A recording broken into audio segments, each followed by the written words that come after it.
नेता टाइप आधा काम मत करो, सब्सक्राइब के साथ साथ बेल आइकन भी दबाओ। नमस्कार जय हिंद साथियों, कैसे हैं आप सब। उम्मीद करता हूँ आप सब अच्छे होंगे। और साथियों, जो अपनी घटना चक्र की सीरीज चल रही है साथियों, ये उसका भाग 3 है और जिसमें हम मौर्य साम्राज्य और उसके बाद के वंशों का डिस्कशन करेंगे, उसके बारे में पढ़ेंगे। सम्राट अशोक किसके पुत्र थे? साथियों, बिंदुसार के पुत्र थे। चाणक्य का एक अन्य नाम क्या था? तो साथियों, चाणक्य का नाम विष्णुगुप्त, कौटिल्य, ये सब चाणक्य के ही नाम थे। और आगे बढ़ते हैं। किस राजा की कहानी मुद्रा राक्षस नाटक का विषय है? तो साथियों, चंद्रगुप्त मौर्य। मौर्य वंश का अंतिम सम्राट कौन था? बृहद्रथ था। साथियों, अब कुछ ऑप्शनल क्वेश्चन है जो बहुविकल्पीय क्वेश्चन है, उनका थोड़ा सा अध्ययन करते हैं। पहला क्वेश्चन है, भारत में प्रथम साम्राज्य निर्माता कौन सा वंश था? तो साथियों, ऑप्शन है नंदवंश, मौर्य वंश, गुप्त वंश और इनमें से कोई नहीं। तो साथियों, जो इसका ऑप्शन बी है वह बिल्कुल करेक्ट आंसर होगा, मौर्य वंश। मौर्य साम्राज्य, इसके बारे में थोड़ा डिटेल में अध्ययन करते हैं। मौर्य साम्राज्य भारत की भूमि पर स्थापित किए गए साम्राज्यों में से सबसे पहला और सबसे बड़ा साम्राज्य था। यह विशाल साम्राज्य ऑक्सस नदी की घाटी से कावेरी की द्रोणी तक सुगठित रूप से एक छत्र प्रशासन के अंतर्गत फैला हुआ था। चंद्रगुप्त मौर्य ऐसा पहला शासक था जिसने संपूर्ण भारत को एक राजनीतिक दृष्टि से एकता के सूत्र में पिरोया था। महापद्मनंद नंद वंश का एक महान शासक था उसने पौरवों, इक्ष्वाकुओं और प्रद्योतों को, जो कौशाम्बी, कौशल और अवंत में शासन कर रहे थे, पराजित कर अधिकांश उत्तर भारत पर अपना साम्राज्य स्थापित कर लिया था। साथियों, अगला क्वेश्चन है, निम्नलिखित में से कौन भारत नहीं आया था? साथियों, ऑप्शन है Megasthenes, Columbus, Vasco D gamma और फाहियान। तो साथियों, जो इसमें कोलंबस है उसने अमेरिका की खोज की और ये भारत नहीं आया था। और बाकी जितने भी है, मेगास्थनीज ये चंद्रगुप्त मौर्य के दरबार में आया था। वास्को डी गामा ये 1498 ईस्वी में आया था। फाहियान जो था वह चंद्रगुप्त द्वितीय के शासनकाल में आया था, चंद्रगुप्त विक्रमादित्य के गुप्त साम्राज्य। इसके बारे में थोड़ा सा अध्ययन करते हैं। मेगास्थनीज चंद्रगुप्त मौर्य के दरबार में शासनकाल में भारत आया था। फाहियान चंद्रगुप्त द्वितीय के शासनकाल में भारत आया था। वास्को डी गामा 1498 ईस्वी में भारत की खोज की थी, जबकि कोलंबस ने 1492 में अमेरिका की खोज की थी, अतः कोलंबस भारत नहीं आया था। अगला क्वेश्चन है, मेगास्थनीज किसके दरबार में आया था? तो साथियों, अभी हमने ऊपर पढ़ा है कि मेगास्थनीज जो है चंद्रगुप्त मौर्य के दरबार में आया था, तो ऑप्शन ए सही होगा। नेक्स्ट क्वेश्चन पे चलते हैं। मेगास्थनीज द्वारा रचित किस ग्रंथ से भारत के मौर्य कालीन इतिहास का पता चलता है? तो साथियों, जो इसका ऑप्शन है इंडिका, प्रोथोबोसा, द वर्ल्ड, इनमें से कोई नहीं। तो साथियों, जो इसका मेगास्थनीज द्वारा रची गई पुस्तक जो थी, तो इंडिका जो है, इंडिका में मौर्य कालीन इतिहास का पता चलता है। ऑप्शन ए सही है इसका। मेगास्थनीज द्वारा रचित पुस्तक इंडिका से मौर्य कालीन इतिहास पर प्रकाश पड़ता है। मेगास्थनीज यूनानी राजा सेलुकस का राजदूत था। वह चंद्रगुप्त मौर्य के शासनकाल में भारत आया था। इसके पूर्व वह आर्कोसिया के क्षत्रप के दरबार में सेलुकस का राजदूत रह चुका था। साथियों, अगले नेक्स्ट क्वेश्चन पे चलते हैं। इंडिका निम्नलिखित में से किसकी कृति है? तो साथियों, अभी हमने पढ़ा है कि ये मेगास्थनीज की कृति है। आगे बढ़ते हैं, नेक्स्ट क्वेश्चन। अपने साम्राज्य के विस्तार में चंद्रगुप्त मौर्य की सहायता किसने की थी? ऑप्शन है बौधायन, उपगुप्त, चाणक्य और शूद्रक। वह चाणक्य ने की थी। कौटिल्य जिसका नाम था, कौटिल्य विष्णुगुप्त के नाम से भी जाने जाते थे। चंद्रगुप्त मौर्य का प्रधानमंत्री व प्रधान पुरोहित भी थे। वह बहुत ही कूटनीतिक व्यक्ति थे। इसने चंद्रगुप्त मौर्य को प्रशिक्षण एवं उसके मार्गनिर्देशन का कार्य किया था, जिसके कारण उसे साम्राज्य में विस्तार में सहायता मिली। अगला क्वेश्चन है, प्राचीन भारत का वह प्रसिद्ध शासक जिसने अपने जीवन के अंतिम दिनों में जैन धर्म अपनाया था। तो साथियों, तो जैन धर्म अपनाने वाला जो पहला शासक था, वह प्रसिद्ध शासक था, वह था चंद्रगुप्त, जिसने जैन धर्म अपनाया था। साथियों, अशोक की अगर हम बात करें तो अशोक ने बौद्ध धर्म अपनाया था। इसके बारे में थोड़ा सा अध्ययन करते हैं। साथियों, ये भी एक क्वेश्चन है वन लाइनर टाइप का। निम्नलिखित में से किस मौर्य शासक ने राजगद्दी का परित्याग कर जैन तापसिक जैसा प्रवास किया था? तो साथियों, इसी का वो आंसर है, चंद्रगुप्त मौर्य जो थे वो है जैन धर्म का। चंद्रगुप्त मौर्य ने अपने जीवन में जीवन के अंतिम समय में किस धर्म की दीक्षा ली? तो साथियों जैन धर्म की। चंद्रगुप्त मौर्य ने अपने जीवन के अंतिम दिन कहाँ बिताए थे? तो साथियों श्रवणबेलगोला एक जगह है जहाँ पे चंद्रगुप्त मौर्य ने अपना जीवन बिताया था। साथियों सल्लेखना द्वारा मृत्यु का वरण किया था मैसूर के श्रवणबेलगोला में। चंद्रगुप्त मौर्य ने जैन साधु भद्रबाहु से जैन धर्म की दीक्षा ली थी। चाणक्य किसका प्रधानमंत्री था? तो साथियों अभी हमने पढ़ा है चंद्रगुप्त मौर्य का प्रधानमंत्री थे। और चाणक्य चंद्रगुप्त मौर्य के प्रधानमंत्री थे। चाणक्य की सहायता से ही चंद्रगुप्त मौर्य ने विस्तृत मगध साम्राज्य की स्थापना की थी। चाणक्य जो था वह बिंदुसार का भी प्रधानमंत्री रहा था। अगला क्वेश्चन है, चाणक्य को निम्न में से जाना जाता है? तो ऑप्शन है समुद्रगुप्त, विष्णुगुप्त, श्रीगुप्त और इनमें से कोई नहीं। तो साथियों अभी हम पिछले क्वेश्चन में ही देखे हैं, तो इसका ऑप्शन जो बी ऑप्शन वो बिल्कुल करेक्ट होगा। इसके बारे में डिटेल अध्ययन करते हैं थोड़ा। चाणक्य को इतिहास में विष्णुगुप्त तथा कौटिल्य नामों से भी जाना जाता था। यह बहुत बड़ा कूटनीतिज्ञ था। पुराणों में उसे द्विजर्षभ के नाम से यह श्रेष्ठ ब्राह्मण कहा गया है। उन्होंने राज्य शासन के ऊपर अर्थशास्त्र नामक प्रसिद्ध ग्रंथ की रचना की थी। अर्थशास्त्र में 15 अधिकरण तथा 180 प्रकरण हैं। इसमें इसके श्लोकों की संख्या 4000 बताई गई है। चलिए साथियों आगे बढ़ते हैं। नेक्स्ट क्वेश्चन, निम्नलिखित में से कौन सा भारत का प्राचीनतम राजवंश है? तो साथियों ऑप्शन है वर्धन, कुषाण, मौर्य और गुप्त।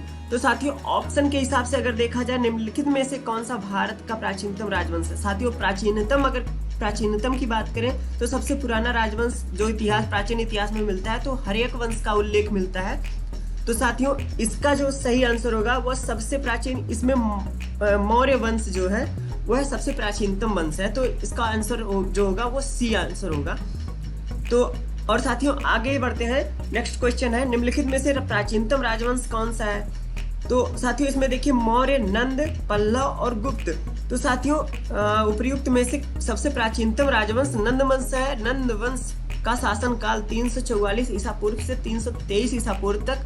मौर्य वंश का शासनकाल 322 ईसा पूर्व से 184 ईसा पूर्व तक, जबकि गुप्त वंश का शासनकाल 320 से 554 ईस्वी तक तथा पल्लव वंश का शासनकाल 171 ईसा पूर्व से 26 ईस्वी तक था। अशोक ने बौद्ध धर्म के प्रचार के लिए विदेशों में किसको भेजा था? तो साथियों ऑप्शन है प्रवर्तक, इनमें से कोई नहीं, मिनेंडर और संघमित्रा। तो साथियों जो इसका सी आंसर होगा, सी ऑप्शन जो है वो बिल्कुल सही है। संघमित्रा उनकी पुत्री का नाम था। आगे बढ़ते हैं, इसके बारे में थोड़ा डिटेल में अध्ययन करते हैं। अशोक बौद्ध धर्म का समर्थक था। उसने बौद्ध धर्म के प्रचार के लिए अनेक भिक्षुओं को नियुक्त किया था। इसी क्रम में उसने अपने पुत्र महेंद्र और पुत्री संघमित्रा को श्रीलंका में बौद्ध धर्म के प्रचार के लिए भेजा था। अगला क्वेश्चन है, अशोक किस वंश से संबंधित है? तो ऑप्शन है मुगल वंश, गुप्त वंश, मौर्य वंश और इनमें से कोई नहीं। तो साथियों जो इसका सी ऑप्शन है वो बिल्कुल सही करेक्ट आंसर है, वह मौर्य वंश। यह सम्राट चंद्रगुप्त मौर्य के पौत्र तथा बिंदुसार के पुत्र थे। अगला क्वेश्चन है, ब्राह्मी लिपि को किसने स्पष्ट किया था? तो साथियों जो ब्राह्मी लिपि है ऑप्शन है उसके लिए John F fleet, James Prinsep, Alexander Cunningham तथा जॉन मार्शल। तो साथियों जो इसका बी आंसर है वो बी ऑप्शन है वो बिल्कुल सही आंसर है, करेक्ट आंसर है।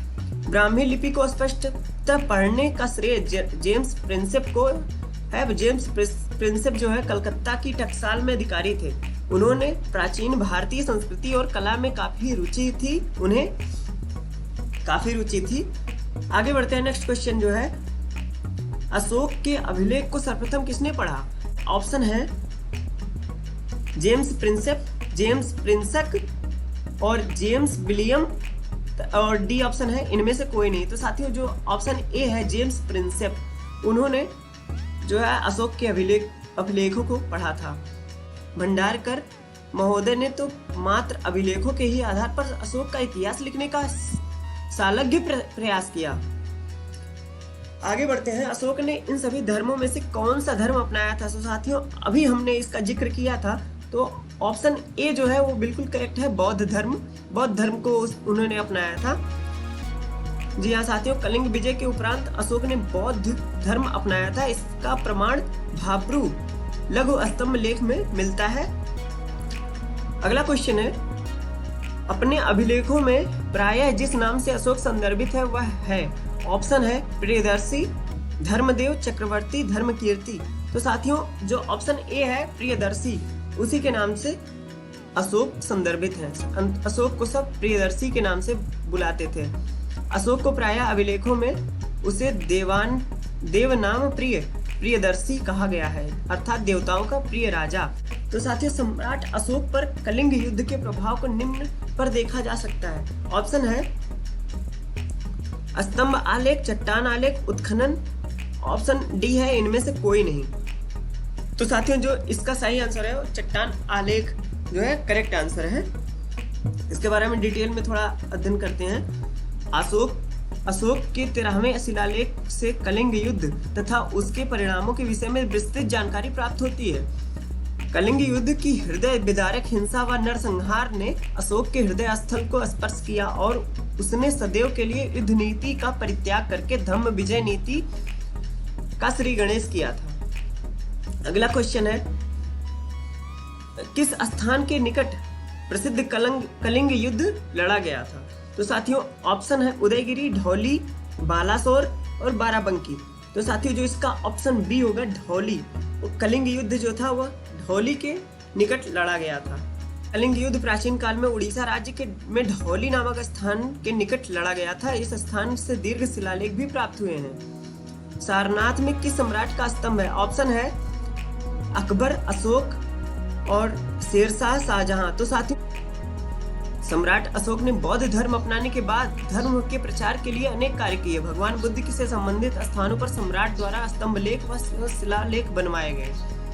भारत का राज्य चिन्ह सारनाथ स्थित अशोक के सिंह स्तंभ की अनुकृति है। इसका निर्माण अशोक ने करवाया था। सारनाथ का लायन कैपिटल जो है वह किस शासक से संबंधित है? ऑप्शन है कनिष्क, अशोक, बिंबिसार और शिशुनाग। सारनाथ का लायन कैपिटल अशोक से संबंधित, यह अशोक के शासनकाल में बना था।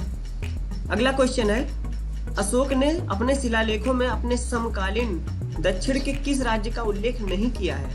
तो साथियों ऑप्शन है चोल, पांड्य।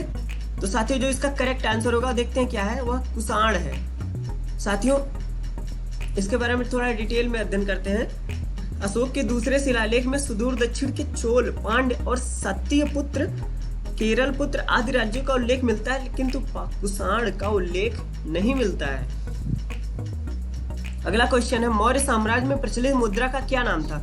तो साथियों ऑप्शन है पण, तोल, काकड़ी और दिनार। इनमें से कोई नहीं। तो जो साथियों इसका ऑप्शन ए है पण। पण जो है वह मुद्रा प्रचलित थी मौर्य साम्राज्य में, और इन सिक्कों को निष्क और सुवर्ण कहा जाता था। चांदी के सिक्कों को कासार्पण कहा जाता था या धारण कहा जाता था। तांबे के सिक्कों को मासक कहते थे।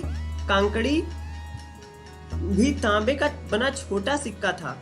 निम्नांकित में से कौन मौर्य वंश का शासक नहीं है? तो साथियों ऑप्शन है अजातशत्रु, चंद्रगुप्त मौर्य, अशोक, बिंदुसार। इनमें से कोई नहीं।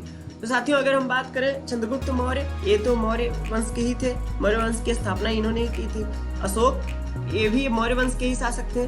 बिंदुसार ये भी जो है अशोक के पिता का नाम बिंदुसार था। और अगर हम बात करें अजातशत्रु तो ये हर्यक वंश का एक शासक था। साथियों तो इसका जो करेक्ट आंसर होगा वो ए ऑप्शन सही होगा। अजातशत्रु हर्यक वंश का शासक था। आगे बढ़ते हैं नेक्स्ट क्वेश्चन, निम्नलिखित में से अशोक का उत्तराधिकारी कौन था? तो साथियों अशोक का जो उत्तराधिकारी था वह ऑप्शन है कुणाल, बिंदुसार, राहुल। इनमें से कोई नहीं। तो ऑप्शन ए जो है वह कुणाल, वह है बिल्कुल करेक्ट। पुराणों और बौद्ध ग्रंथ दिव्यावदान के अनुसार अशोक का उत्तराधिकारी कुणाल था। बिंदुसार अशोक के पिता थे तथा राहुल गौतम बुद्ध के पुत्र थे। अगला क्वेश्चन है, मौर्य वंश का अंतिम राजा कौन था? तो साथियों ऑप्शन है बृहद्रथ, कुणाल, संपदीय या संप्रति, सालिसुक। तो साथियों इसका जो करेक्ट आंसर होगा वो ऑप्शन ए जो है बृहद्रथ। यह अंतिम राजा था। मौर्य वंश का अंतिम राजा बृहद्रथ था। पुष्यमित्र शुंग इसका सेनापति था। बृहद्रथ को मारकर शुंग वंश की स्थापना की थी। 185 ईसा पूर्व में महाकवि बाणभट्ट ने हर्षचरित में लिखा है, अनार्य सेनापति पुष्यमित्र शुंग ने अपने स्वामी बृहद्रथ मौर्य को सेनाओं का निरीक्षण कराते समय कुचलकर मार डाला था। अगला क्वेश्चन है, प्रसिद्ध सांची स्तंभ किसके समय में बना था? ऑप्शन है अशोक, हर्षवर्धन, बिंदुसार और कनिष्क। तो इसका सही आंसर होगा वह अशोक। ए ऑप्शन जो है करेक्ट आंसर है। सांची का स्तंभ जो है अशोक ने बनवाया था। सांची और सारनाथ के स्तंभों पर एक साथ 4 सिंहों की आकृतियां मंडित की गई हैं। पाटलिपुत्र जो है वह किन नदियों के संगम पर बसा है? ऑप्शन है सोन और पुनपुन, गंगा और गंडक, गंगा और सोन और गंडक। तो साथियों जो इसका ऑप्शन सी है सोन नदी और गंगा नदी, इसके संगम पर पाटलिपुत्र या पटना, इसका नाम जो है अब आधुनिक नाम जो है वो पटना है पाटलिपुत्र का। जी हाँ साथियों, आगे बढ़ते हैं। पाटलिपुत्र गंगा एवं सोन नदी के संगम पर बसा है। इसकी स्थापना महाजनपद काल में हुई थी। परिशिष्ट पर्वन, गार्गी संहिता एवं वायु पुराण के अनुसार उदयन ने गंगा एवं सोन नदी के संगम पर पाटलिपुत्र नामक राजधानी नगर की स्थापना की थी। सम्राट अशोक ने पत्थर के स्तंभों और पत्थर के तख्तों पर अपने कितने आदेश उत्कीर्ण करवाकर अपने राज्य के प्रमुख स्थानों पर स्थापित किया ताकि लोग तदनुसार आचरण कर सके? तो साथियों कितने जो है शिलालेख जो थे वह बने थे? तो साथियों जो इसका करेक्ट आंसर होगा वो ऑप्शन ए है, जो 14 शिलालेख थे उसको उत्कीर्ण करवाकर स्थापित किया था। साथियों अशोक के 14 शिलालेख विभिन्न लेखों का समूह जो 8 भिन्न स्थानों पर प्राप्त किए गए हैं। इसमें अशोक की राज्याज्ञाएं, शासनादेश उत्कीर्ण थे। अशोक के अधिकांश अभिलेख प्राकृत भाषा एवं ब्राह्मी लिपि में लिखे गए हैं। केवल 2 अभिलेखों शाहबाजगढ़ी एवं मनसेहरा की लिपि ब्राह्मी ना होकर खरोष्ठी है। अब साथियों कुछ तथ्यात्मक प्रश्न है। मौर्य समाज का वर्गों में विभाजन दार्शनिक, किसान, पशुपालक, कारीगर व शिल्पी, सैनिक, निरीक्षक, सभासद मेगास्थनीज इंडिका में किया गया है। इसका जो विभाजन है वह मेगास्थनीज की इंडिका नामक पुस्तक में है किया गया है। दिव्यावदान के अनुसार अशोक को बौद्ध धर्म स्वीकारने के लिए उपगुप्त ने प्रेरित किया था। मौर्य वंश का प्रसिद्ध राजा बिंदुसार चंद्रगुप्त मौर्य का पुत्र एवं अशोक का पिता था। साथियों आगे बढ़ते हैं। मौर्य वंश का महानतम शासक कौन था? तो अशोक था। बौद्ध धर्म का संदेश देने के लिए अशोक ने सुंगमित्र, देवनाम, प्रियम व मिनांडर में से किसी को भी विदेश नहीं भेजा था। अशोक की धम्म नीति एवं शासन सिद्धांत का उल्लेख 14 मुख्य शिलालेख में किया गया है। John F Fleet, James Prinsep, Alexander Cunningham व जॉन मार्शल में से जेम्स प्रिंसेप ने ब्राह्मी लिपि को पढ़ा था। आगे बढ़ते हैं। नेक्स्ट क्वेश्चन जो है नेक्स्ट वन लाइनर है। तीसरी बौद्ध संगीति का आयोजन अशोक के शासनकाल में हुआ था। तीसरी बौद्ध संगीत का आयोजन पाटलिपुत्र में मोगलिपुत्र तिस की अध्यक्षता में किया गया। पाटलिपुत्र, तक्षशिला व उज्जैन मौर्य साम्राज्य के अंग थे, जबकि रामेश्वरम उनके राज्य सीमा से बाहर था। भारत सरकार द्वारा प्रतीक के रूप में सारनाथ स्थित स्तंभ शीर्ष के 4 शेर को ग्रहण किया है। मध्य प्रदेश सांची स्तूपों के लिए प्रसिद्ध है। मध्य प्रदेश सांची जो है स्तूपों के लिए प्रसिद्ध है। प्रसिद्ध धम्मेख स्तूप जो है सारनाथ में स्थित है। ग्रीक शासक सेल्यूकस को चंद्रगुप्त मौर्य ने हराया था। अशोक के लघु शिलालेख सिद्धपुरा, रूपनाथ और जंटिंग रामेश्वरम तीनों स्थानों से प्राप्त हुए हैं। अपने साम्राज्य के विस्तार में चंद्रगुप्त मौर्य की सहायता चाणक्य ने की थी। धौली के निकट कलिंग युद्ध लड़ा गया था। चंद्रगुप्त मौर्य के गुरु चाणक्य यानी कौटिल्य थे। कोलंबस भारत नहीं आया था। कोलंबस जो है अमेरिका की खोज की थी। पाणिनि का संबंध संस्कृत व्याकरण के क्षेत्र से इन्होंने अष्टाध्यायी नामक पुस्तक की रचना की थी, जिसमें जो संस्कृत व्याकरण की बुक है। अशोक के प्रयत्नों से बौद्ध धर्म एक वैश्विक धर्म बना। अशोक मौर्य वंश से संबंधित है। शुंग राजवंश जिसकी स्थापना पुष्यमित्र ने 185 ईसा पूर्व के आसपास की थी। मौर्य साम्राज्य का स्थान लिया था इन्होंने। चंद्रगुप्त मौर्य चाणक्य के सहयोग से मगध के सिंहासन पर बैठा था। अशोक ने राधागुप्त के सहयोग से मौर्य सिंहासन ग्रहण किया था। बिंदुसार ने अजीवक संप्रदाय का आश्रय दिया था। मौर्य प्रशासन में सन्निधाता कहलाने वाला अधिकारी मुख्य कोषाधिकारी था। धम्म नीति का प्रतिपादन अशोक के द्वारा किया गया। अशोक ने श्रीलंका बौद्ध प्रचारक भेजा था। मौर्य वंश का संस्थापक चंद्रगुप्त मौर्य था। चाणक्य प्रसिद्ध राजा चंद्रगुप्त मौर्य के सलाहकार थे। सारनाथ का सिंह स्तंभ मौर्य राजवंश की कला का नमूना है। प्राचीन कालीन शासन कला एवं राज्य व्यवस्था का उल्लेख अर्थशास्त्र में मिलता है। विशाख दत्त रचित प्राचीन भारतीय नाटक मुद्रा राक्षस का विषय चंद्रगुप्त मौर्य के काल में दरबार के षड्यंत्रों पर आधारित था। चंद्रगुप्त मौर्य के दरबार में यूनानी राजदूत मेगास्थनीज आया था। भारत का प्रथम राष्ट्रीय शासक चंद्रगुप्त मौर्य को माना जाता है। कौटिल्य के अर्थशास्त्र में वंश इतिहास नहीं है। मौर्य काल के 80 खंभों वाले असेंबली हॉल के खंडहर कुम्हरार पटना से संबंधित है। 14 मेजर रॉक एडिक्टस अशोक से संबंधित है। जो 14 शिलालेख है वह अशोक से संबंधित है। अर्थशास्त्र के रचयिता विष्णुगुप्त चंद्रगुप्त मौर्य के समकालीन थे। चाणक्य जिसका नाम था। प्राचीन भारत में कलिंग की राजधानी तोसाली थी। सारनाथ का लायन कैपिटल अशोक से संबंधित है।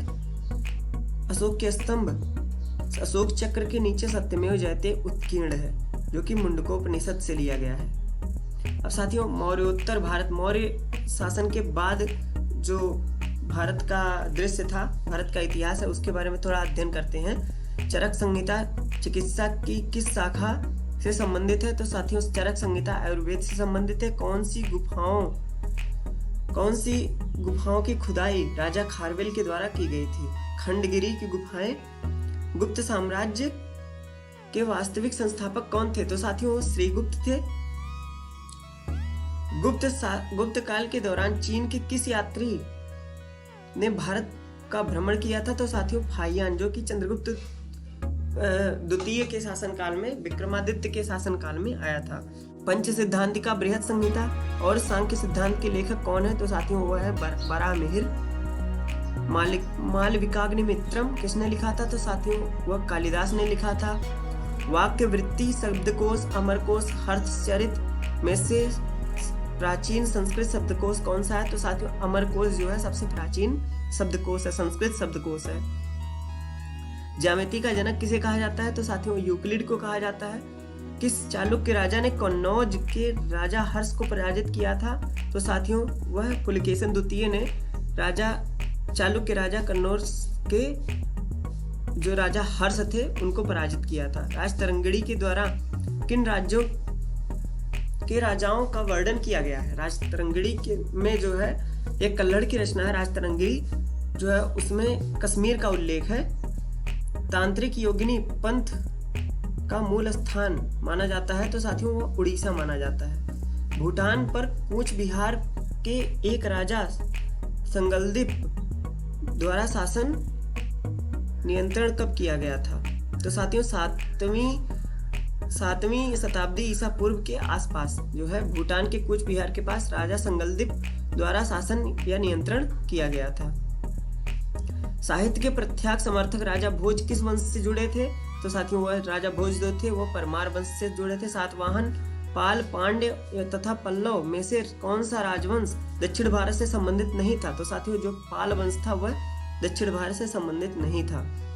आगे बढ़ते हैं। नेक्स्ट क्वेश्चन है, कामरूप का प्राचीन साम्राज्य राज्य किस राज्य में मौजूद था? तो साथियों, कामरूप जो था वह असम में था। पूर्व चोल राजाओं में से किसे सबसे महान माना जाता है? तो साथियों, करिकाल को जो है सबसे महान पूर्व चोल राजाओं में माना जाता है करिकाल को। कौन चोल राजा ने मालदीव के द्वीपों पर दरियाई विजय पाई थी? तो साथियों, राजराज नाम का एक राजा था। उन्होंने जो है मालदीव के द्वीपों पर दरियाई विजय पाई थी। श्रीलंकन राष्ट्र की पहली राजधानी कौन थी? तो साथियों अनुराधापुरा। प्रसिद्ध बृहदीश्वर मंदिर कहाँ स्थित है? तो साथियों तमिलनाडु में। किस राजा ने गंगैकोंडचोलपुरम मंदिर का निर्माण किया था? तो साथियों वह राजेंद्र चोल प्रथम थे। अगला क्वेश्चन है, चोल राजवंश के अंतिम शासक कौन थे? तो साथियों राजेंद्र चोल तृतीय थे।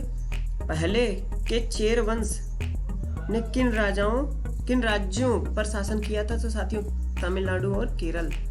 पहले के चेरा वंश ने किन राज्यों पर शासन किया था? तो साथियों तमिलनाडु और केरल। यही दोनों क्वेश्चन एक ही है, सेम है।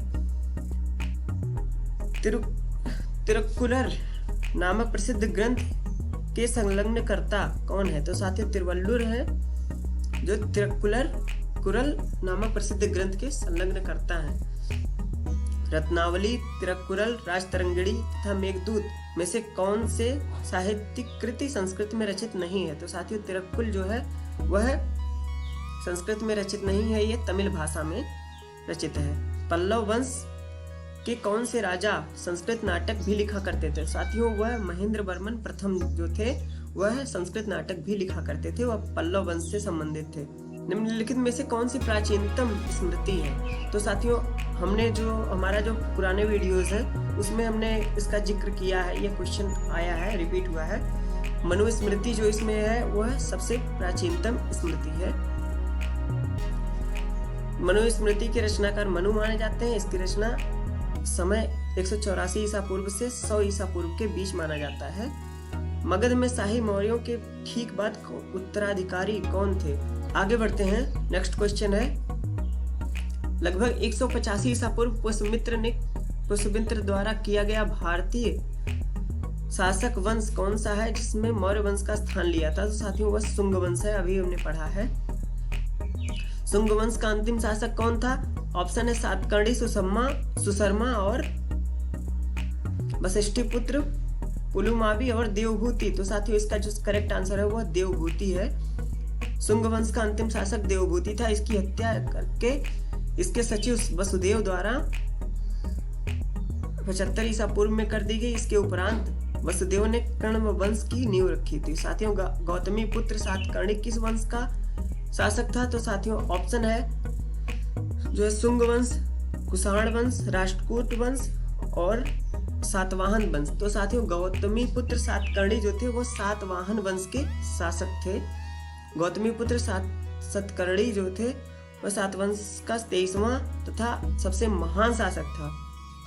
उसने अपने को एकमात्र ब्राह्मण कहा, शकों को हराया तथा क्षत्रिय शासकों के दर्प को चूर किया था। उनके जो घमंड था उसको चूर किया था। इसकी सैनिक विजयों की जानकारी इसकी मां बलश्री की नासिक प्रशस्ति में मिलती है। अगला क्वेश्चन है, सातवाहन के अधिकतर सिक्के किस धातु के मिले हैं? तो साथियों जीतल के, शीशे के, पीतल के और सोने के। साथियों जो शीशे के इसके सिक्के सातवाहन काल में जो है मिले हैं। शीशे के सातवाहन के अधिकतर शीशे के मिले हैं। शीशे के अतिरिक्त इसमें प्रोटीन, तांबे और कांसे की मुद्राओं के निर्माण के साक्ष्य मिले हैं। अगला क्वेश्चन है, शक संवत जो 78 ईस्वी से प्रारंभ होता है प्रकट करता है। ऑप्शन है कनिष्क का शासन, हर्ष की समृद्धि, शिवाजी का शासन और चंद्रगुप्त का शासन। तो साथियों जो इसका करेक्ट आंसर होगा वो देखते हैं क्या होगा। वो कनिष्क का शासन जो है वह था। प्रसिद्ध कुषाण शासक कनिष्क शक संवत का प्रवर्तक था। इसका समय 78 ईस्वी माना जाता है जो कनिष्क के राज्यारोहण की तिथि भी है। शक संवत भारत का राष्ट्रीय संवत है। भारतीय संविधान ने इसे 22 मार्च 1957 को राष्ट्रीय पंचांग के रूप में ग्रहण किया। अगला क्वेश्चन है, भारतीय राष्ट्रीय पंचांग किस नाम से जाना जाता है? तो साथियों अभी हमने पढ़ा है शक संवत के नाम से जाना जाता है। शक संवत किस वर्ष से शुरू हुआ? तो साथियों अगला इसके लिए जो ऑप्शन है, ईसा के 58 वर्ष पूर्व, ईसा की मृत्यु के 58 वर्ष बाद, ईसा जन्म के 78 वर्ष बाद, तो साथियों जो इसका ऑप्शन सी है वह बिल्कुल करेक्ट आंसर है। जो ईसा के जन्म के 78 वर्ष बाद जो है शक वंश की स्थापना हुई थी। शालिवाहन संवत भी कहा जाता है इसे। शक पंचांग का प्रथम मास कौन सा होता है? तो साथियों ऑप्शन है चैत्र, बैसाख, माघ और कार्तिक। तो साथियों जो इसका ऑप्शन ए है वह बिल्कुल करेक्ट आंसर है। शक पंचांग का प्रथम मास चैत्र होता है। इसके बाद क्रमशः बैसाख, ज्येष्ठ, आषाढ़, श्रावण, भाद्रपद, अश्विन, कार्तिक, मार्गशीर्ष, पौष और माघ, फागुन महीने आते हैं। हेलियोडोरस के बेस नगर अभिलेख से उल्लेख होता है। साथियों ऑप्शन है संकर्षण और वसुदेव का। संकर्षण वसुदेव एवं प्रद्युम्न का। सभी 5 वीरों का, वसुदेव का। तो ऑप्शन डी जो है इसका वो बिल्कुल करेक्ट आंसर है, वसुदेव का। हेलियोडोरस तक्षशिला के यवन शासक एंटियालकिड्स का राजदूत था, जिसने बेस नगर में वसुदेव के समान में गरुड़ ध्वज की स्थापना की थी। अगला जो क्वेश्चन है, प्राचीन भारत में चिकित्सा शास्त्र पर ग्रंथ लिखा था किसने? ऑप्शन है आर्यभट्ट, नागार्जुन, वाराहमिहिर और चरक। तो साथियों जो इसमें ये तीनों जो है ऑप्शन ए, बी, सी, ये तीनों गणितज्ञ थे, महान गणितज्ञ थे प्राचीन भारत के। और जो ऑप्शन डी है ये एक चिकित्सक के रूप में इन्होंने कार्य किया था। और चरक ने चरक संहिता का जो है उल्लेख किया था, लिखा था। ये कनिष्क के दरबारी कवि थे, वो राजवैद्य थे। आयुर्वेद के मर्मज्ञ चरक कनिष्क के राजवैद्य थे, जिन्होंने औषधि शास्त्र पर चरक संहिता नामक ग्रंथ लिखा था, जिसने भारतीय चिकित्सा शास्त्र का विश्वकोश माना जाता है। इन्हें आयुर्वेद का जनक कहा जाता है। आयुर्वेद का जनक किसे कहा जाता है? तो साथियों चरक को कहा जाता है, अभी हमने पढ़ा है। ईसा पूर्व द्वितीय सदी में कागज बनाने की कला किसने खोजा था? तो साथियों ऑप्शन है चीनियों ने, रोमनों ने, ग्रीकों ने और मंगोलों ने। तो साथियों कागज बनाने की जो कला थी वह चीनियों ने खोजी थी। कागज बनाने की कला द्वितीय सदी में चीनियों द्वारा खोजी गई थी। आधुनिक पेपर बनाने की प्रक्रिया की खोज जिंग झांग ने 50 से 121 ईसा पूर्व में की थी। कौन सी 2 सभ्यताओं ने गांधार कला शैली की रचना में सहायता प्रदान की है? तो साथियों ऑप्शन है भारतीय एवं रोमन, भारतीय एवं मिस्री, यूनानी एवं रोमन और भारतीय एवं यूनानी। तो साथियों जो ऑप्शन डी है वह बिल्कुल करेक्ट आंसर है, भारतीय एवं यूनानी। ईसा पूर्व 2री शताब्दी के बाद उत्तर पश्चिमी भारत यूनानियों के संपर्क में आने लगा था। भारतीय एवं यूनानी संस्कृतियों के मिलन से ही गांधार कला शैली का उत्पत्ति हुई। विक्रम संवत एवं शक संवत में कितने वर्ष का अंतर है? तो साथियों ऑप्शन जो है 57 वर्ष, 68 वर्ष, 135 वर्ष तथा 240 वर्ष। तो जो इसका करेक्ट आंसर होगा वह ऑप्शन सी होगा, 135 वर्ष। साथियों वो कैसे होगा? विक्रम संवत की शुरुआत 57 वर्ष पूर्व की गई थी। एक शक संवत जो था वह 78 ईस्वी में प्रचलित किया गया था। दोनों में जो है 135 वर्ष का अंतर है। कनिष्क की राजधानी कौन थी? ऑप्शन है अमरावती, कन्नौज, मथुरा और पेशावर। तो साथियों जो इसका ऑप्शन डी है वह बिल्कुल करेक्ट आंसर है, पेशावर। पेशावर जो है कनिष्क की राजधानी थी।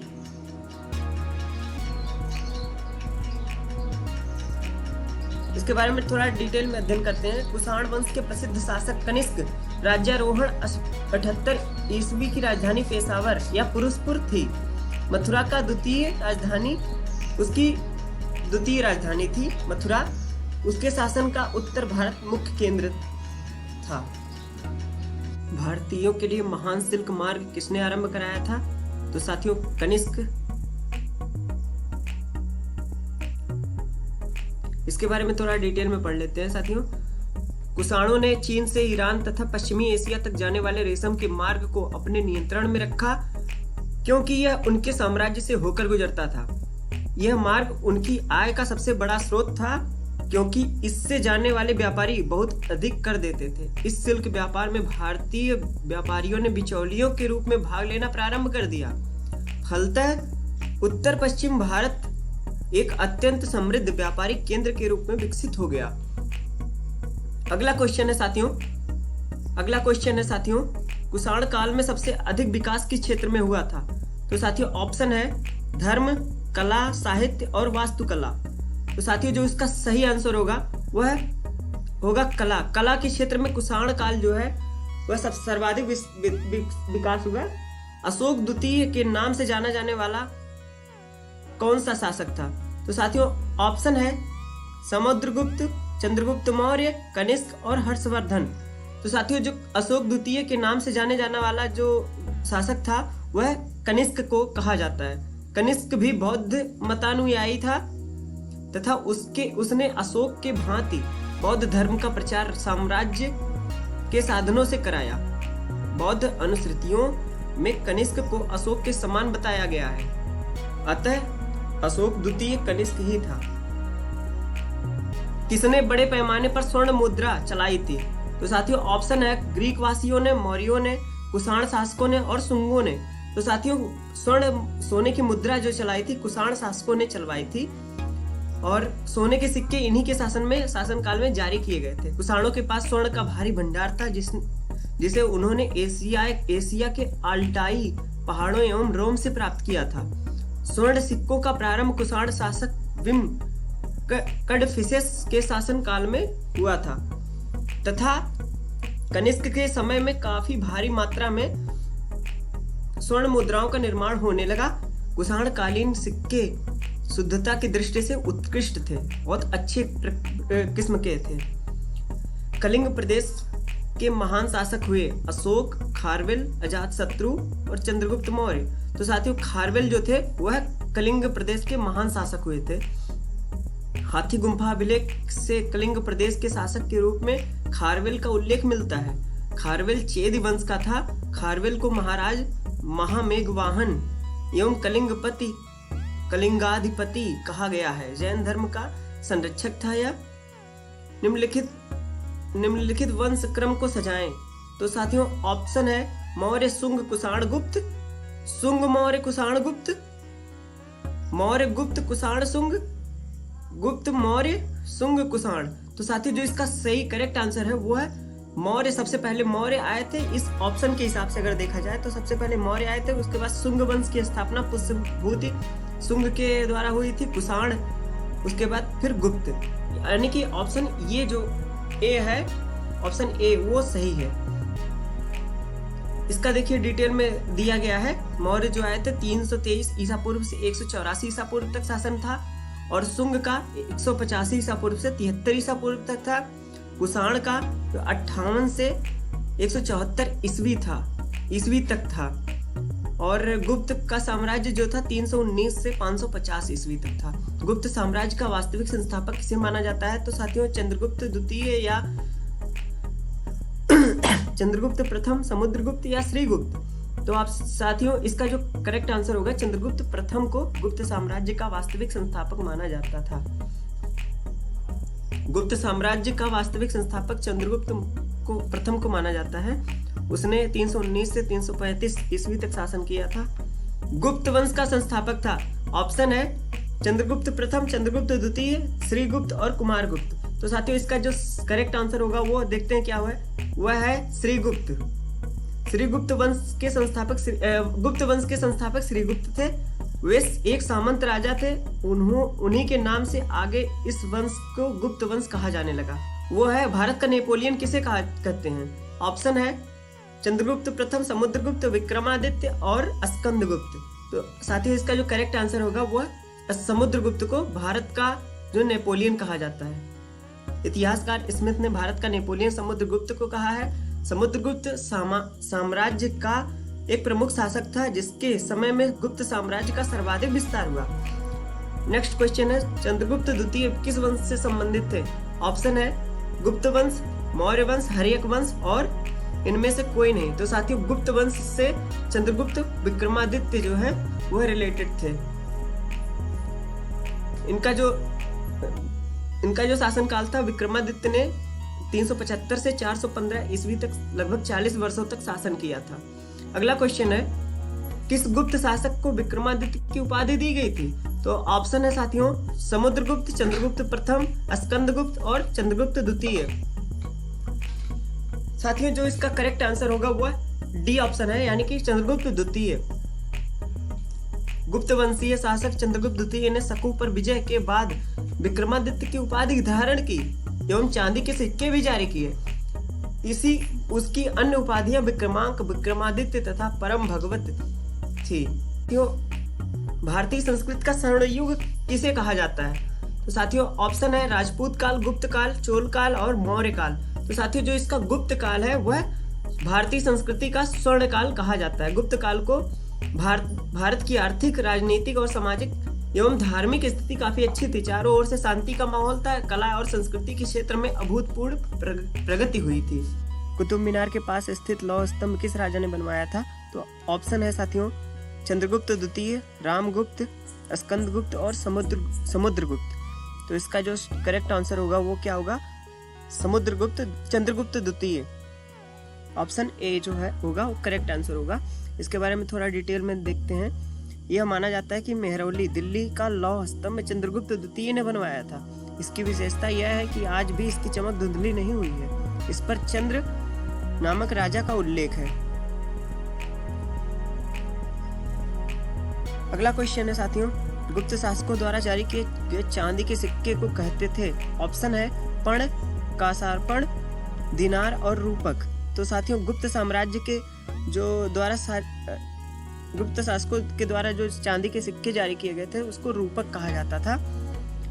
गुप्त राजाओं द्वारा जारी किए गए चांदी के सिक्कों को रूपक कहते थे। इनका निर्माण क्षत्रप सिक्कों की तरह किया गया था। इन सिक्कों का वजन 30 ग्रेन से 35 ग्रेन तक होता था।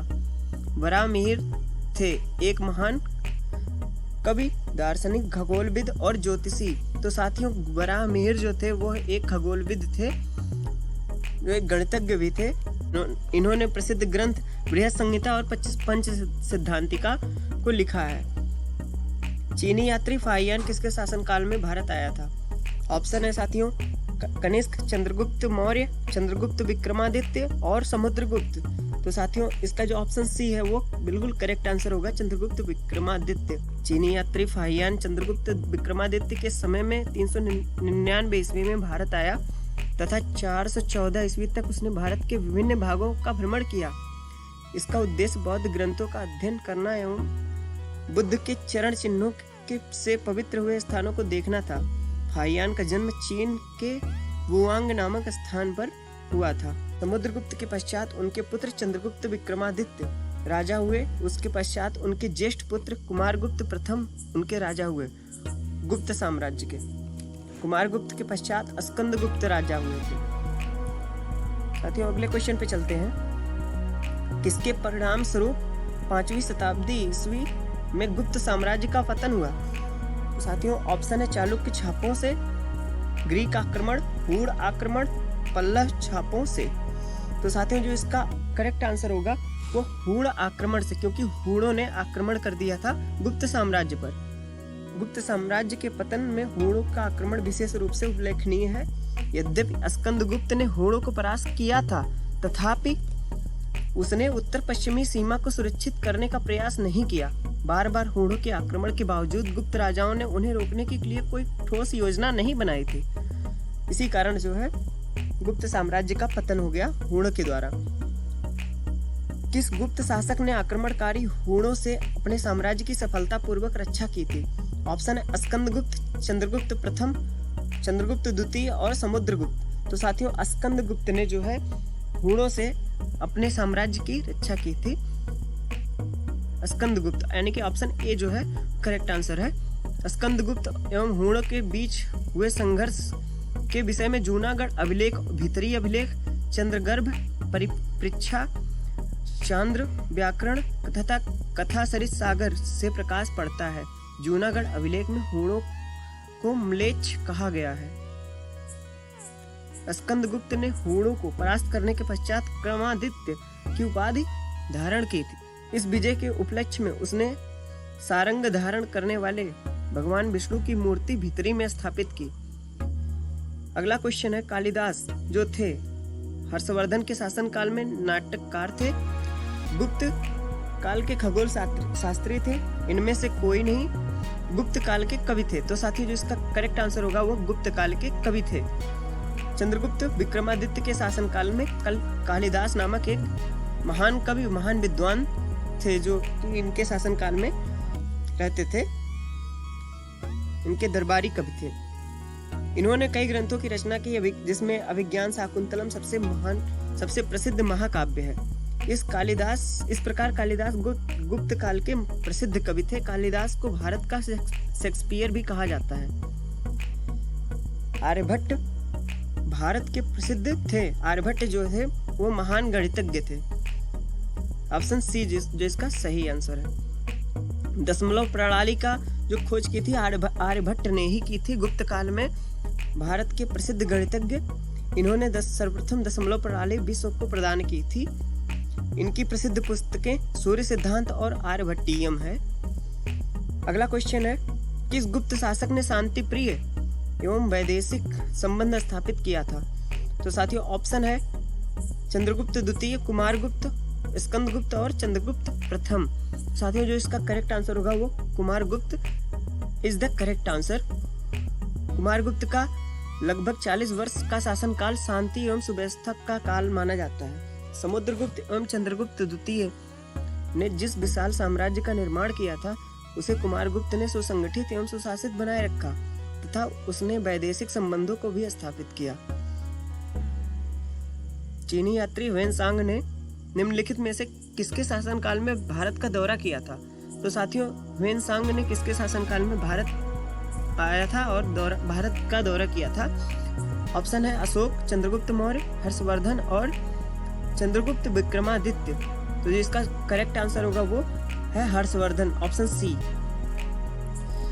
चीनी यात्री ह्वेनसांग जो है 629 से 644 ईस्वी में हर्षवर्धन के शासनकाल में भारत में रहा था। देश के विभिन्न भागों का भ्रमण किया। भारत में इसने अनेक बौद्ध ग्रंथों का अध्ययन किया था। कन्नौज में की धर्म सभा का वह अध्यक्ष था, जिसका उद्देश्य महायान बौद्ध धर्म के सिद्धांतों का प्रचार करना था। उसने सीयू की नामक ग्रंथ की रचना की थी। प्रसिद्ध किस बौद्ध संत, अगला क्वेश्चन है, किस बौद्ध संत और चीन से भारत आए तीर्थयात्री ने बौद्ध धर्म की पवित्र रचनाओं का अनुवाद संस्कृत से चीनी भाषा में किया? ऑप्शन है फाहियान, ह्वेनसांग, आई चिंग और देशो। तो साथियों जो इसका करेक्ट आंसर होगा वो होगा आई चिंग। इत्सिंग जो था उसका रियल नेम था और इसने 700 से 712 ईस्वी के मध्य लगभग 56 ग्रंथों का चीनी भाषा में अनुवाद प्रस्तुत किया। ह्वेनसांग के पश्चात इत्सिंग ने भारत की यात्रा की थी। अगला क्वेश्चन है, निम्नलिखित में से किस विदेशी यात्री ने तक देश के ब्राह्मण स्वयं खेती करते थे कहा है? ऑप्शन है ह्वेनसांग, मेगास्थनीज, फाहियान और निकटिन। तो साथियों जो इसका करेक्ट आंसर होगा ऑप्शन ए जो है वो करेक्ट आंसर होगा, ह्वेनसांग। चीनी यात्री ह्वेनसांग हर्षवर्धन के शासनकाल में भारत आया था। उसने 6 वर्षों तक नालंदा विश्वविद्यालय में अध्ययन किया। उसकी भारत यात्रा का वृत्तांत सीयूकी में से जाना जाता है। उपर्युक्त कथन का उसी का है। जो है निम्न यात्रियों का सही कालानुक्रम है फाहियान, ह्वेनसांग, मेगास्थनीज। सबसे पहले जो आया था वह मेगास्थनीज आया था साथियों। तो Hiuen Tsang, Itsing, Thomas Roe, Hiuen Tsang, Fahien, Itsing, Hiuen Tsang, Fahien और थॉमस रो।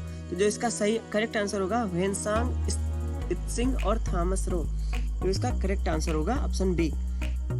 मेगास्थनीज जो आया था वह चंद्रगुप्त मौर्य के शासनकाल में 305 ईसा पूर्व आया था। फाहियान जो आया था 375 से 415 ईस्वी तक। ये चंद्रगुप्त विक्रमादित्य गुप्त साम्राज्य का एक शासक था, चंद्रगुप्त द्वितीय। ह्वेनसांग जो आए थे हर्षवर्धन के शासनकाल में 629 ईस्वी में आए थे। इत्सिंग जो आए थे 700 से 712 ईस्वी में आए थे। थॉमस रो जो आए थे 1615 से 1619 ईस्वी में मुगल शासक जहांगीर के दरबार में आने वाले दूसरे शिष्टमंडल का प्रतिनिधि था सर थॉमस रो। हर्षवर्धन ने शासन किया था। तो साथियों हर्षवर्धन ने 7वीं शताब्दी के दौरान जो है शासन किया था। पुष्यभूत वंश के शासक हर्षवर्धन ने 7वीं शताब्दी के दौरान 606 से लेकर 47 तक ईस्वी तक शासन किया था। इसकी राजधानी कन्नौज थी। अगला क्वेश्चन है, हर्ष की आत्मकथा निम्नलिखित में से किसने लिखी थी? तो साथियों ऑप्शन है फिरदौसी, बाणभट्ट, बराहमिहिर, इनमें से कोई नहीं। तो साथियों हर्ष की जो आत्मकथा है वह बाणभट्ट ने लिखी थी, जो हर्षवर्धन के नाम से। हर्षचरित जो है हर्ष के दरबारी कवि बाणभट्ट ने हर्षचरित की रचना की थी, जो वर्धन इतिहास का सर्वप्रमुख स्रोत है। इसे ऐतिहासिक विषय पर गद्य काव्य लिखने का प्रथम सफल प्रयास कहा जा सकता है। इसमें 8 उच्छ्वास हैं। प्रथम 3 में बाण ने अपनी आत्मकथा लिखी है, बाणभट्ट ने अपनी आत्मकथा लिखी है। शेष 5 में सम्राट हर्षवर्धन का जीवन चरित्र लिखा है। अगला क्वेश्चन जो है, इनमें से कौन राजा हर्षवर्धन के समय की जानकारी के लिए सबसे अच्छा स्रोत है? तो साथियों अभी हमने पढ़ा है कि बाणभट्ट जो है इसके सबसे अच्छे स्रोत माने जाते हैं, उनके हर्षवर्धन के समय के। निम्नलिखित में से कौन सा युग्म सही है? अश्वघोष, विक्रमादित्य, बाणभट्ट, हर्षवर्धन, हरिसेन, कनिष्क और कालिदास समुद्रगुप्त। तो साथियों जो इसका बी ऑप्शन है बाणभट्ट हर्षवर्धन, अभी हमने पढ़ा है, तो इसका बी आंसर वो करेक्ट है। हर्षवर्धन द्वारा, अगला क्वेश्चन है, हर्षवर्धन द्वारा रचित नाटक है हर्षवर्धन, कादम्बरी, रत्नावली और 10 कुमार चरितम। तो साथियों जो इसका करेक्ट आंसर है वो रत्नावली है।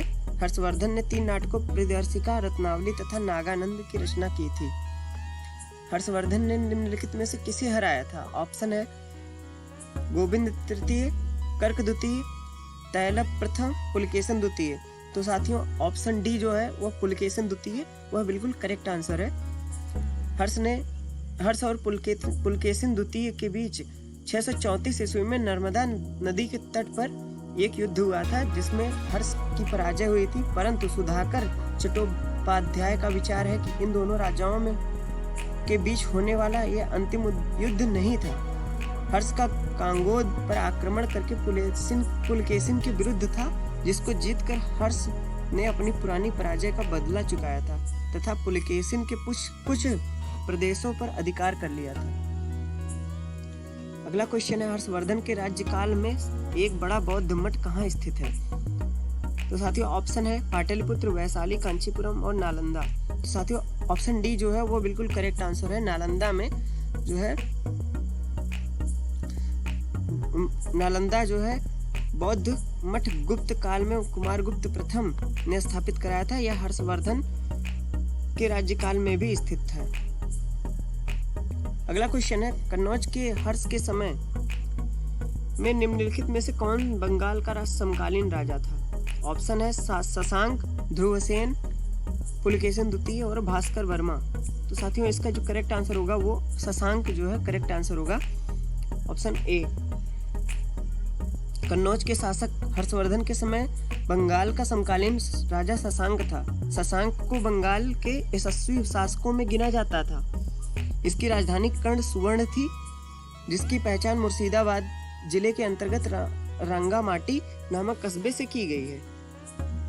हर्ष के शासनकाल में उत्तर भारत का सबसे महत्वपूर्ण शहर कौन सा था?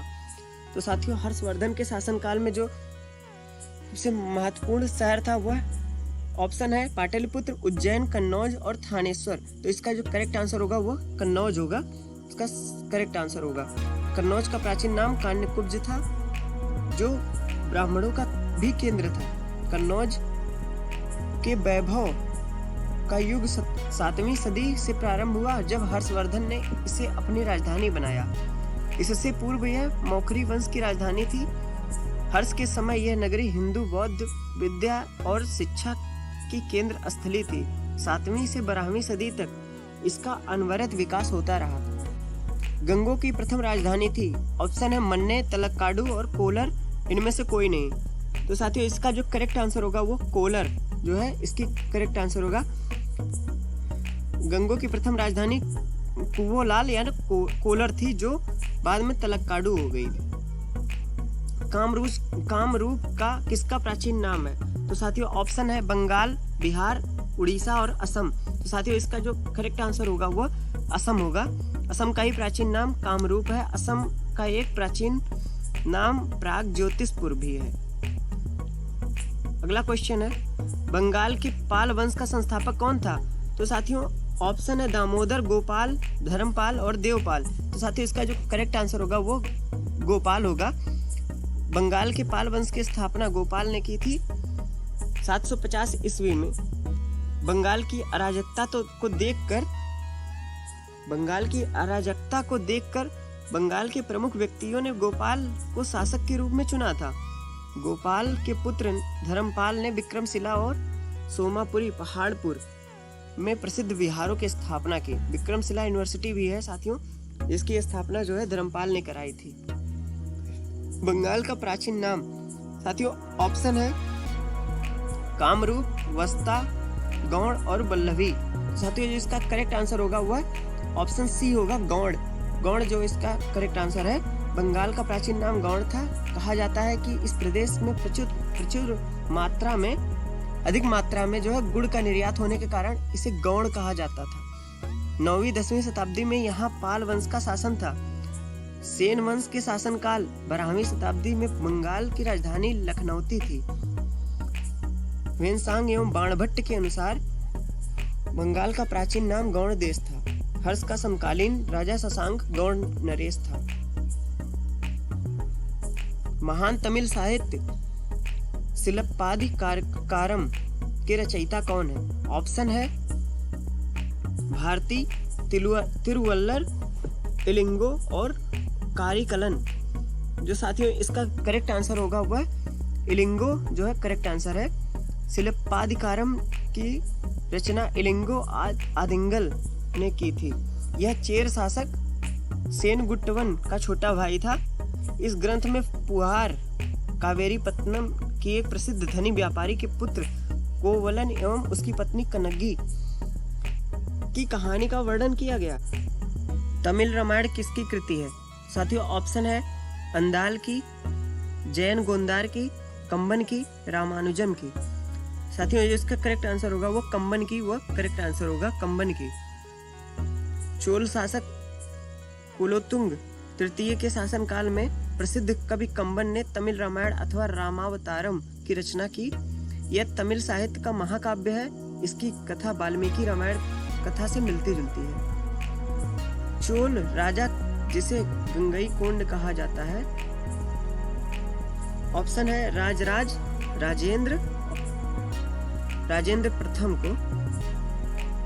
राजेंद्र प्रथम ने पूर्वी भारत में गंगा नदी तक सफल सैनिक अभियान के पश्चात गंगईकोंड की उपाधि धारण की। किस चोल राजा ने श्रीलंका पर कब्जा किया? ऑप्शन है साथियों आदित्य प्रथम, राजराज प्रथम और राजेंद्र विजयालय। तो जो इसका करेक्ट आंसर होगा वह राजेंद्र इसका करेक्ट आंसर होगा। चोल राजा राजाराज ने सिंघल द्वीप के उत्तरी भाग पर अधिकार कर अनुराधापुर के स्थान पर पोलोनरू को अपनी राजधानी बनाया। इसका नाम जननाथ मंगलम रख दिया।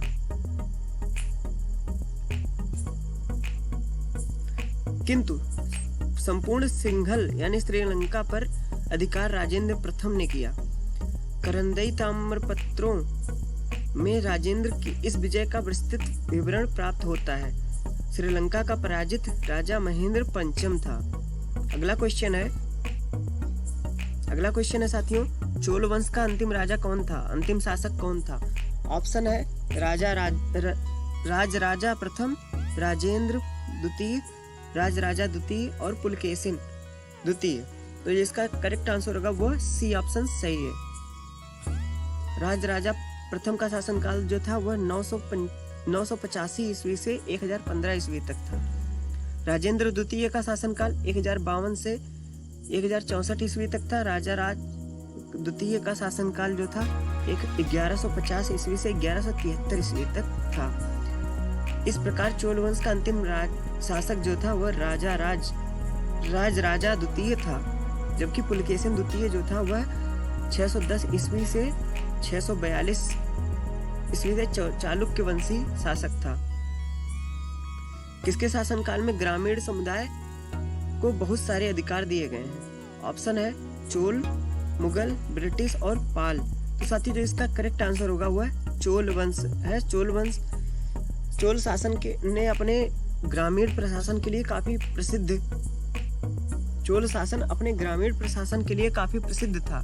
ग्रामों में मुख्यतः 2 तरह की संस्थाएं कार्यरत थी। पहली उर तथा दूसरी सभा या महासभा।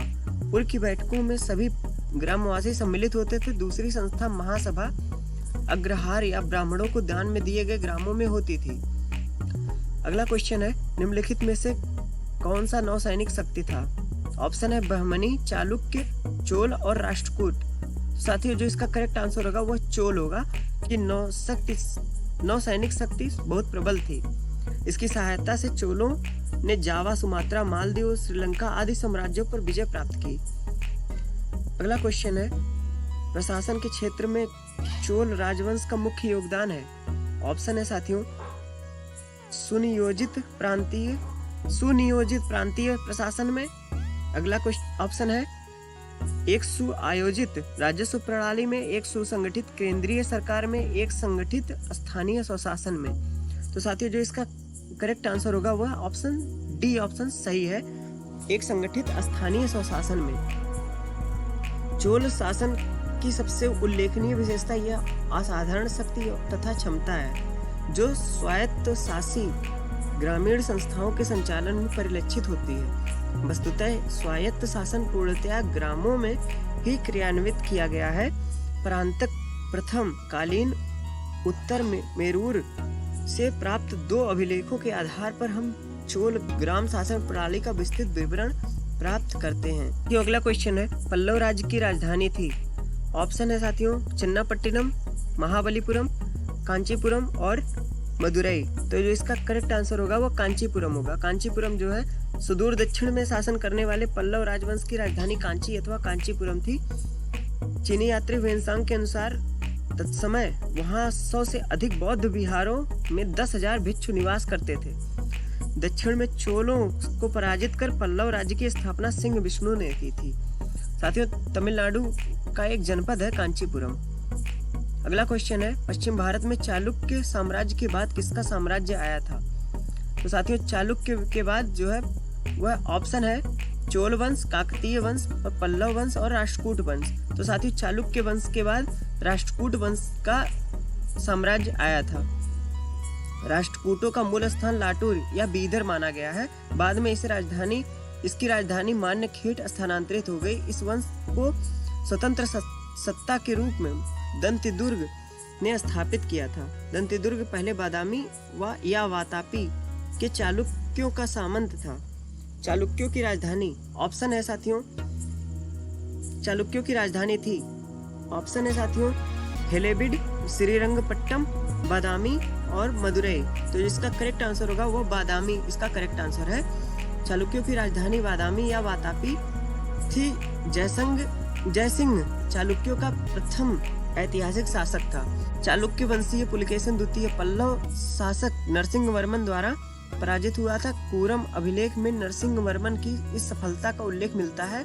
इसके अनुसार नरसिंह वर्मन ने पुलकेशिन को परियाल या सूरमार तथा मणिमंगलम के युद्धों में पूर्ण रूपेण पराजित किया तथा उसकी पीठ पर विजयाक्षर अंकित कर दिया। बाद में नरसिंह वर्मन ने चालुक्य की राजधानी वातापी पर अधिकार करके वातापी कोंड उपाधि धारण की। अगला क्वेश्चन है साथियों, चालुक्य शासक पुलकेशिन द्वितीय ने किसे हराया था? तो साथियों, इसका जो करेक्ट आंसर होगा वह ऑप्शन है समुद्रगुप्त, चंद्रगुप्त द्वितीय और हर्षवर्धन धर्मपाल। तो जो साथियों, इसका जो करेक्ट आंसर होगा चालुक्य शासक पुलकेशिन द्वितीय ने हर्षवर्धन को हराया था। पुलकेशिन ने हर्षवर्धन को हराया था। चालुक्य शासक पुलकेशिन द्वितीय ने हर्षवर्धन को पराजित किया। पुलकेशिन की ऐहोल प्रशस्ति में इसकी उस सफलता का उल्लेख मिलता है। यह युद्ध नर्मदा नदी के तट पर हुआ था। ऐहोल लेख एक प्रशस्ति के रूप में है तथा इसकी भाषा संस्कृत है। इसकी लिपि दक्षिण ब्राह्मी है। इस लेख की रचना रविकीर्त ने की थी। प्रशस्ति के अंत में लेखक ने यह दावा किया है कि उसने इससे लिखकर कालिदास तथा भरवी के समान यश प्राप्त किया है। साथियों अगला क्वेश्चन है, चालुक्यों ने अपना साम्राज्य कहाँ स्थापित किया? तो साथियों जो इसका करेक्ट आंसर होगा वह ऑप्शन है सुदूर दक्षिण में, मालवा में, दक्षिण में और गुजरात में। तो साथियों जो इसका करेक्ट आंसर होगा वह दक्षिण में जो है इसका करेक्ट आंसर होगा। चालुक्यों ने अपना साम्राज्य दक्षिण में स्थापित किया। सुदूर दक्षिण में पांड्यों का शासन था, जबकि मालवा में परमारों ने शासन किया था। अगला क्वेश्चन है, काकतीय वंशी कहाँ के शासक थे? तो साथियों ऑप्शन है गुजरात के, राजस्थान के, केरल के और आंध्र प्रदेश के। तो साथियों जो इसका करेक्ट आंसर होगा वो डी ऑप्शन वो बिल्कुल करेक्ट होगा। आंध्र प्रदेश के काकतीय वंशी थे। काकतीय वंश ने आंध्र प्रदेश में शासन किया। वारंगल इसकी राजधानी थी। काकतीय लोग स्वयं को चोल या करिकाल का वंशज मानते थे। अगला क्वेश्चन है साथियों, निम्नलिखित में राज्यों और उसके शासित क्षेत्रों में के बीच कौन सा बेमेल है? तो साथियों इसमें बिना मेल का कौन सा गलत है वही आपको ढूंढना है। तो साथियों पांड्य वेल्लूर ऑप्शन है, हायसेल द्वार समुद्र, यादव देवगिरी, काकतीय वारंगल। तो साथियों ऑप्शन बी भी करेक्ट है, ऑप्शन सी भी करेक्ट है और ऑप्शन डी भी करेक्ट है। लेकिन साथियों जो आपको इसमें ढूंढना है वह गलत ढूंढना है। पांड्य और वेल्लूर यह दोनों जो है एक दूसरे से रिलेटेड नहीं है।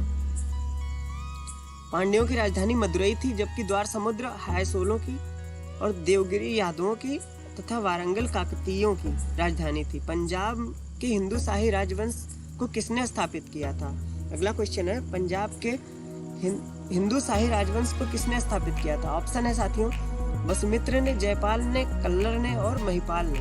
तो साथियों जो इसका करेक्ट आंसर होगा कल्लर ने पंजाब के हिंदू शाही राजवंश की स्थापना किया था। कल्लर नामक ब्राह्मण मंत्री ने कश्मीर के शाही वंश अंतिम शासक लगतुरमान को अपदस्थ करके राज्य सत्ता पर अधिकार कर लिया तथा हिंदू शाही राजवंश की नींव डाली। मुस्लिम आक्रमण के पूर्व यहाँ जयपाल का शासन रहा था। हिंदू शाही राजवंश की राजधानी उद्भांडपुर थी। राजतरंगिणी में राजा कल्लर को लालिया शाही कहा गया है। अगला क्वेश्चन है साथियों, विंध्य शक्ति के संस्थापक थे? ऑप्शन है साथियों काकतीय, चोल, वाकाटक और पांडव। तो इसका करेक्ट आंसर होगा विंध्य शक्ति जो है वाकाटक वंश के संस्थापक थे। वाकाटक राजवंश की स्थापना 255 ईस्वी में के लगभग में विंध्य शक्ति ने की थी। उसके पूर्वज सातवाहन के अधीन बरार के स्थानीय शासक थे।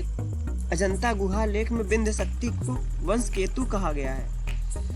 वाकाटक राजवंश मगध के चक्रवर्ती गुप्त वंश का समकालीन था।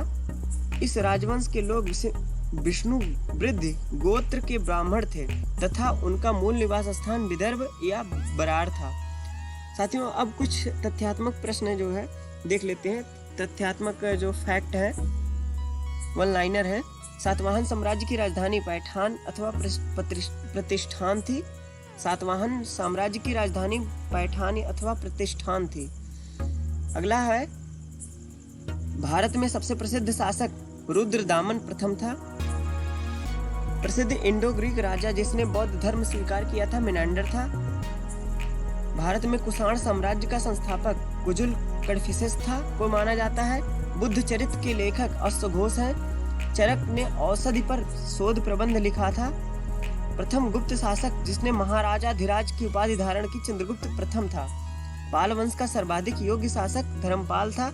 गुप्तकालीन राजाओं का सही कालानुक्रम जो है समुद्रगुप्त पहले है, उसके बाद चंद्रगुप्त, विक्रमादित्य, कुमारगुप्त, फिर स्कंदगुप्त। इसका जो सही क्रम है। अगला जो है फैक्ट वो देखते हैं। पृथ्वीराज रासो आदिकाल की रचना है। स्कंदगुप्त 455 ईस्वी से 467 ईस्वी तक। राजेंद्र चोल प्रथम ने 1012 ईस्वी से लेकर 1044 ईस्वी तक। चंद्रगुप्त प्रथम ने 319 ईस्वी से 350 ईस्वी तक। हर्षवर्धन ने 606 से 647 ईस्वी तक। सही कालानुक्रम है जो है चंद्रगुप्त प्रथम, स्कंदगुप्त, हर्षवर्धन तथा राजेंद्र चोल। बाणभट्ट ने हर्षवर्धन की जीवनी हर्षचरित की रचना की। मेघदूत की रचना कालिदास ने की थी। कालिदास ने ऋतु संहार व बराहमिहिर ने पंच सिद्धांतिका की रचना की थी। गुप्त शासन काल प्राचीन भारत का स्वर्ण काल कहा जाता है। नालंदा विश्वविद्यालय की स्थापना कुमारगुप्त ने की थी। नागर वास्तु शैली का सही रूप गुप्त काल में प्रकट हुई। अजंता की चित्रकलाओं में आयातित लापिस लाजुली से नीला रंग प्राप्त होता है। मिहिर कुल हूण के प्रमुख शासकों में से एक थे। मिहिर कुल जो थे हूण के प्रमुख शासकों में से एक थे। सिंहासन रोहण के बाद हर्षवर्धन ने शिलादित्य शीर्षक ग्रहण किया था, उपाधि धारण की थी। हर्षवर्धन ने शिलादित्य की उपाधि धारण की थी। पृथ्वीराज चौहान के सभापति सभा कवि जो थे वह चंद्रबरदाई थे, जिन्होंने पृथ्वीराज रासों की रचना भी की है। अगला जो फैक्ट है, प्राचीन तमिल साहित्य को संगम साहित्य इसलिए कहा गया है क्योंकि उससे संगम कही जाने वाली सभाओं में संकलित किया जाता था। राजेंद्र चोल जो है प्रथम ने श्रीलंका के साथ साथ निकोबार द्वीप समूह और समुद्र पारीय राज्यों को अपने अधीन कर लिया।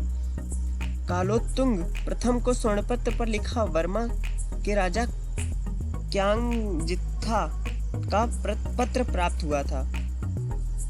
पुलकेशिन द्वितीय की सभा के कवि रवि कीर्ति अथवा कवि कीर्ति थे। राष्ट्रकूट राजवंश का संस्थापक दंतिदुर्ग था। राष्ट्रकूटों की राजधानी मल्लखेड़ या मान्यखेड़ थी। पाराकेसरी या परकेसरी और राजकेसरी उपाधियां चोल राजाओं द्वारा धारण की गई थी। यादवों की राजधानी देवगिरी थी। कश्मीर पर मुगलों का अधिकार था। कर्नाटक प्रदेश में वाडियार राजवंश हैदर अली के द्वारा अपदस्थ किया गया, जबकि बंगाल के सेन वंश की राजधानी नवद्वीप अथवा नादिया थी। अगला क्वेश्चन है, तमिल विद्वानों एवं एलंगोआ दिगल जैन राजकुमार राजवंशी था। तमिल विद्वानों में से जैन राजकुमार राजवंशी था।